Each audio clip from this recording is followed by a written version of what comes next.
Welcome back in a revision video lecture of recombinant DNA technology.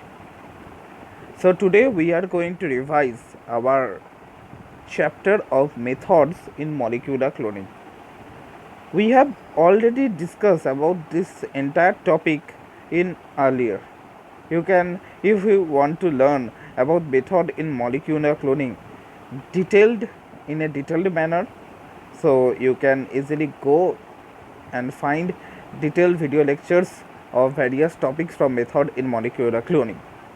Although the revision class of method in molecular cloning is also be helpful to you, but here the video length will be longer than usual because here we are going to discuss multiple topics in one video. So that is the thing. So in the very first video lecture of recombinant DNA technology, I have discussed with you the big picture that is going on in RDT. Okay, so here in that particular video, I have told you that after the insertion of gene of interest inside the plasmid, there is a procedure in which we have simply transforming our gene of interest containing plasmid in a cell or host that we are willing to transform, right? And this procedure is commonly called as transformation procedure, and depending on the type of vector that you are using, this procedure name can be changed, but the entire funda is same. That means here we are simply transferring our vector along with gene of interest inside that particular cell or host that we are willing to use. So first of all, we are going to discuss about some kind of method, and then we are going to discuss among them some important type of method that is included in our syllabus. So let's start. So in various kind of transformation procedure, all the procedure can be classified into three types. One is physical means, chemical means is the second one, and the last one is biological methods. Okay, so let's see the physical means. So in the physical means we have electroporation, that means which can be performed for transforming plant, animal and bacteria. We have microinjection for performing plant and animal. We have ultrasonication for plant. And in chemical means we have very famous method, that is CaCl2 heat shock method, which is for mainly for prokaryotic cells such as bacteria, yeast. We have DEAE dextran transfection procedure for plant and animal. We have Agarobacterium tumefaciens mediated transformation for plant. We have baculovirus mediated transformation for insect, and viral transduction method for animals. Now let's see some important kind of transformation method in details. Okay, so our first installment from our various kind of transformation or gene delivery method is the calcium chloride heat shock method, that is commonly used for bacteria and yeast. So let's start. Okay, so we are going to discuss about our calcium chloride heat shock method, which is commonly used for bacteria and yeast. So if I zoom this picture for explaining you the step 1, so here you can see that we are using a log phase E. coli culture. Okay, so now my question is, why log phase E. coli culture? Because we can use any kind of E. coli culture, whether it is in lag phase, stationary phase, death phase. So why log phase? Why not lag phase? Why not stationary phase? So here the idea is, in log phase E. coli culture, most of the E. coli will be in actively growing stage. Okay, so they are in active form. That is the one advantage. And another advantage is, during log phase, E. coli are in actively growing stage. I have told you. As a result, there is no impurities or no waste product present in the environment of bacterial surface. So what is the utility of that condition, and why there is no any kind of waste product there? Because remember, during this actively growing stage, there is enormous amount of nutrient present in the bacterial culture. Okay, so that is why bacteria are involved in continuous growing. Okay, so that is the reason why in that particular stage or log phase, the amount of waste product or debris is relatively low, or I should say there is no such kind of waste product present. So that is the fact. So what is the utility of not having any kind of waste product? So here the utility is very simple. As there is no kind of waste product or impurities in the environment of the cell surface, so our cell surface is completely free. So it is useful for the DNA along with the calcium chloride that we are going to use for binding. Okay,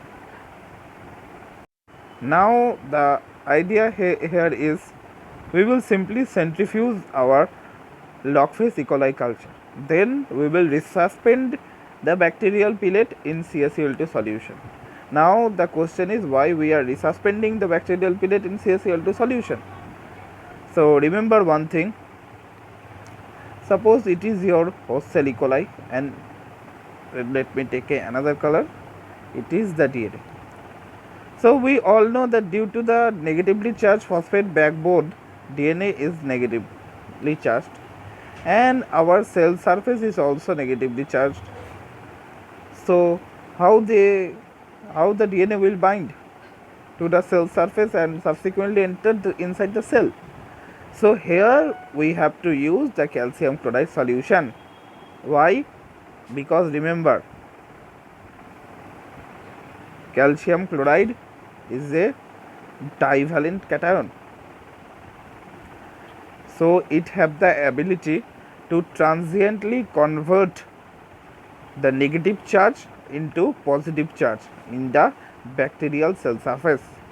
So as it becomes positively charged, so the DNA can easily bind with the bacterial cell surface, and when we will treat them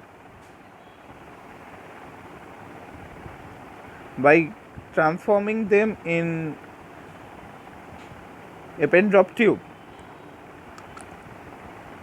in a water bath at 42 degrees centigrade for near about 2 to 3 minutes, a process called heat shock, the porosity of the cell membrane will increase, okay, and the elasticity will fall. So what is the utility? So as the porosity is increased, the DNA molecule that are bind with positively charged porine protein present in the cell membrane. So as the porosity is increased, the already bound DNA molecule can easily insert or can easily enter inside the host cell, right? So that is the utility of using heat shock. So heat shock is simply increasing the porosity. Now this picture or this diagram lacks another step, where after heat shocking we will simply treat our sample with cold ice. That means here we are simply chilling our sample. This step is known as cold shock method, and that is used for why? That is, yes, absolutely, that is used for resealing the cell membrane. So now our DNA along with our vector is inserted successfully inside the host. Now with time they will reproduce along with the cell's own DNA molecule, and they can be plated in a LB and ampicillin containing media. This ampicillin is not a hard and fast, okay, because it will completely depend on which kind of antibiotic you are using. antibiotic resistant gene you are using. So in that particular diagram they are using ampicillin resistant gene in their plasmid. That is why we are here used ampicillin in the media. If they will use tetracycline resistant gene, so here we will use tetracycline. That is the concept. So that is the heat shock CaCl2 method that you can use to transform bacteria and yeast. Okay. So what are the advantage of this method? Very easy, that it is a relatively easy step. Okay, and no such kind of infrastructure is required. It can be done with the help of only some conicals and petri plates. Okay, now the question is, what are the disadvantages? So it cannot be give you too much effective result in case of eukaryotes, although they are used for cloning yeast too, but they are mainly confined for transforming prokaryotic cell. So that is a disadvantage. So this is the heat shock calcium chloride method. Now let's move to the electroporation method, another method that we are going to discuss. And this method can transform plant, animals and bacteria as well. So let's start. So electroporation method is another kind of gene transfer method. Here we are using electricity to create the pore in the cell membrane. Okay, so this process involves a setup which consists of a positive pole and a negative pole, and in between positive and negative pole we have our cell. Not only the cell, in that here, not only the cell, here we will also, this cell is suspended in a solution which contains DNA. That means here a solution which contains cell along with DNA is present in between positive pole and negative pole. But in normal or initial condition, as cell membrane is completely sealed, DNA getting no chance to enter. DNA are getting no chance to enter, right? So what to do? So in that condition we are just increasing the voltage. So after a certain threshold voltage, the porosity of the cell membrane will increase. That voltage is called threshold voltage, as you can see in that graph. The porosity of the cell membrane will increase, and in that particular solution DNA is also mobile. Why? Because remember that DNA is itself a negatively charged compound, and here we are using a conductive solution. That means that solution contains ions. So if we keep our DNA in more or less this position, as it is negatively charged, it will migrate towards that position, and during that migration it will be obviously inserted inside the host cell, as there is a pore we have generated with the help of voltage. So that is how DNA is inserted inside the cell with the help of that electroporation method. Now after a certain time we will drop our voltage, and as a result our membrane will be resealed and our DNA will become entrapped inside the host cell. Now we will simply plate our sample in LB along with the antibiotic that we have used, whose resistant gene we have used in the plasmid or vector that we have using. So that is the electroporation method. Now what are the advantage here is? Advantage here is, this is more easier step, the easier transformation procedure than our heat shock method, because we have to just put our sample in a electroporatic chamber, then that's all. But what are the disadvantage here? Infrastructure, because here we need a electroporation chamber. Not only that, good technical skill is also required in that process. Okay, so that's all for electroporation method.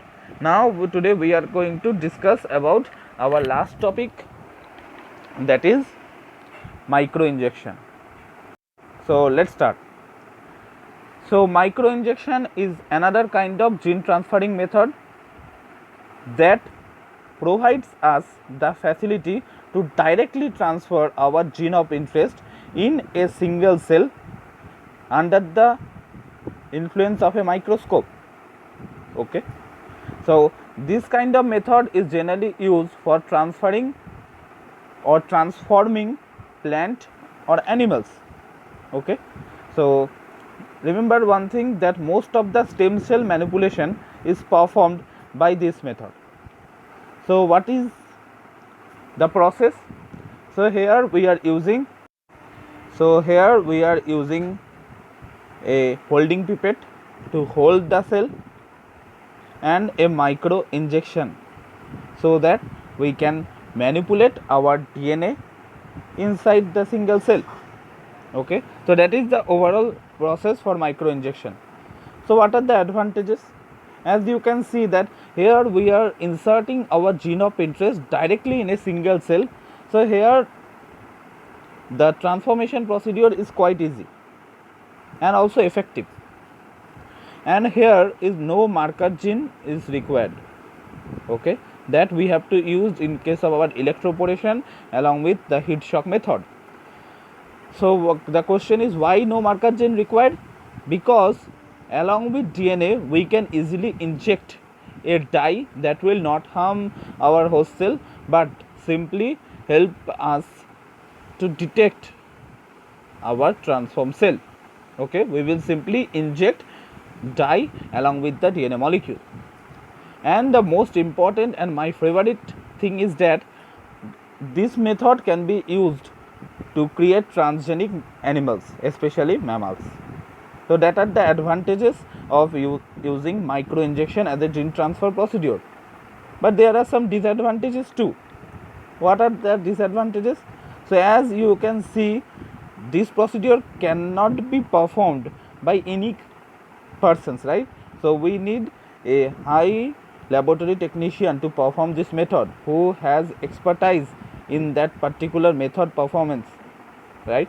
And another important thing is we need high infrastructure to perform this method. A holding pipette, a micro injection along with a high resolution microscope is required. As I have told you that the entire procedure is going on under a microscope, so we need high infrastructure to perform this.